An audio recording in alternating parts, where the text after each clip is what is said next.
You are listening to 600 Saga. Today's feature is Cinders to Cinders by Fanni Sütő. My life has always tasted of ashes. It is in my name. I am crumbling, falling apart, from dust to dust. While cleaning the old fireplace, the tired silver of ash sticks to my hands. The lack of air makes me dizzy. There isn't enough space for me to breathe. When I was a child, the shining dust used to tell me wonderful stories. The fairy tales of enchanted pumpkins, princes, and castles. Tales of a better life. A life which dissolved into thin air with the last breath of my father. After a time, my dreams were dying too. My comforting visions drained down to the gutters. I was left alone, out in the cold with reality. One day while I was crying with dry eyes, I met a woman who called herself the fairy godmother. Black leather boots, a pair of old jeans, a gray t-shirt with no bra underneath it, just tired eyes and strong, black makeup. I thought she came to turn me into a princess, but she just laughed at me and I saw how many of her teeth were missing. Honey, we're not in fairy tale land anymore. I have no magic, but I do have something that does. She pulled out a sachet filled with a powder like very soft ash. It shone as wonderfully as a crystal shoe I once saw in a dream. Magic powder, she screeched. It is the finest on the market. Could turn a whiny gray mouse into a magnificent horse. You don't have to decide now, darling. I'll leave this little sample with you. Take it or leave it. Your choice. You can crawl in dust for the rest of your life, or you could experience the glamour of the enchanted lands. Her skinny form melted back into the darkness of the night. The powder was softly shining in the murky night, shining with abandoned possibilities and broken dreams. I hid it in my pocket. I won't give in to temptation, I thought. I tried to pray that night, but the words came out all jumbled. My dream was empty and cold. The dawn tore my eyes open. A new day, but the same routine. Cleaning, cooking, slaving away. I was born with a different promise, a promise of hope and love.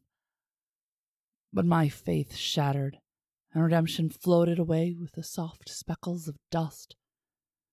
No peace doves arrived to lift me up. I lay with lentils in the ash, and nobody came to pick me out. The magic powder glowed warmly in my pocket. I opened the sachet to smell it.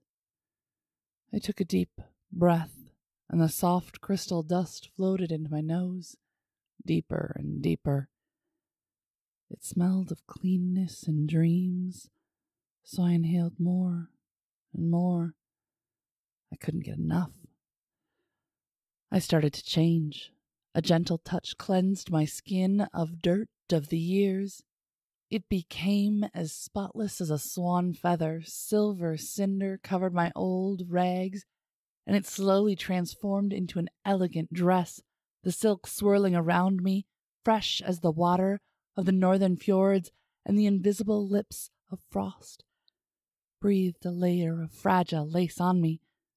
My hair lost its thinness and shone with the radiance of the northern star. I was shedding my hateful servant skin and metamorphosing into the lady I had always been somewhere deep in the wrinkles of my soul. My worn slippers turned into a blindingly white plastic wonder that I'd only seen in distant shop windows. My world started turning, and I greedily inhaled more and more of the wonder. The walls shook, and the house of my captors began to crumble right before my eyes. The windows melted into heavy tears, and there was a fire starting from the fireplace I'd been cleaning for the entirety of my life. I shook with a pleasure-filled laughter. I ran out into the vegetable patch, stumbling over rats escaping the sinking ship. Suddenly 6 of them became wonderful night-black mares. One of them almost trampled me to death, but I only laughed at it. How my step-family had cherished the vegetable garden, but I was the only one who watered the plants with my sweat and tears. I never got anything from the crop, only the thin leftovers sprinkled with their hate. I kicked the ripe pumpkins apart, and where they fell, wonderful cars and carriages appeared carrying beautiful, faceless people. The sky was falling down on me. The stars soared closer and closer until they exploded into huge crystal chandeliers hanging from the ceiling of a deep blue dance hall. I was spinning and kept inhaling the magic. I coughed with laughter. I tore out all the carrots. They turned into busy footmen, wearing rusty-colored uniforms running up and down. I threw away all the shiny fat tomatoes. When they touched the ground, they swelled up to be large court ladies in glossy costumes, their faces pink with the kiss of too much wine. I shook the trees, and they became light dancers gyrating to the melody of a melancholic waltz. Suddenly, a man appeared, and he walked straight towards me. The crowd of dancers parted and gave way to him. Everyone whispered in a voice filled with awe, "The prince has come for her." My heart was spun around madly. The man's clothes were rich and dark. His white gloves appeared brighter than the moon. His face was like a marble portrait, cold, white, and featureless. Then a thought hit me. I've been waiting for him all my life to take me away from this bleak house of shadows. I was just too much of a coward to go and seek him by myself. The magic powder finally brought him to me. He reached out with a merciless hand.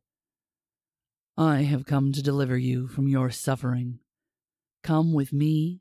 I shall take you to a place where you can be free." His voice was hollow, but also reassuring. I let out a deep sigh and took his hand. The sachet fell to the ground without a sound.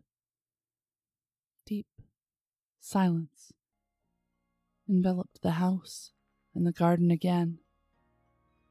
Everything was resting in peace.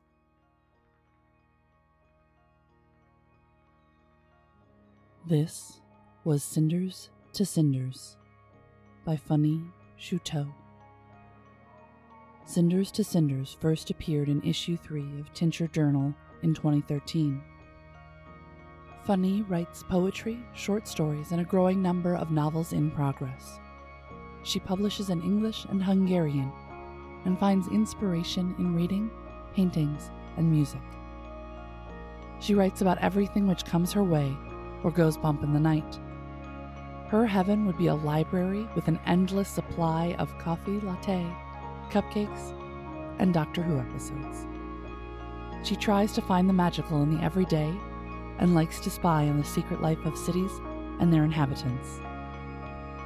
Previous publications include The Casket of Fictional Delights, Tincture Journal, Enchanted Conversations, Funded Publications, and 600 Second Saga.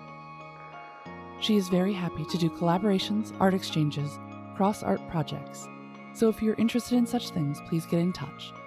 Her website is Ink Maps and Macaroons. Find her on Twitter at Fanni_pumpkin. Check our show notes for links.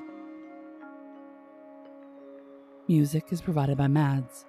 Learn more about 600 Second Saga, our authors, how to submit your flash fiction, and how to support the podcast in the show notes.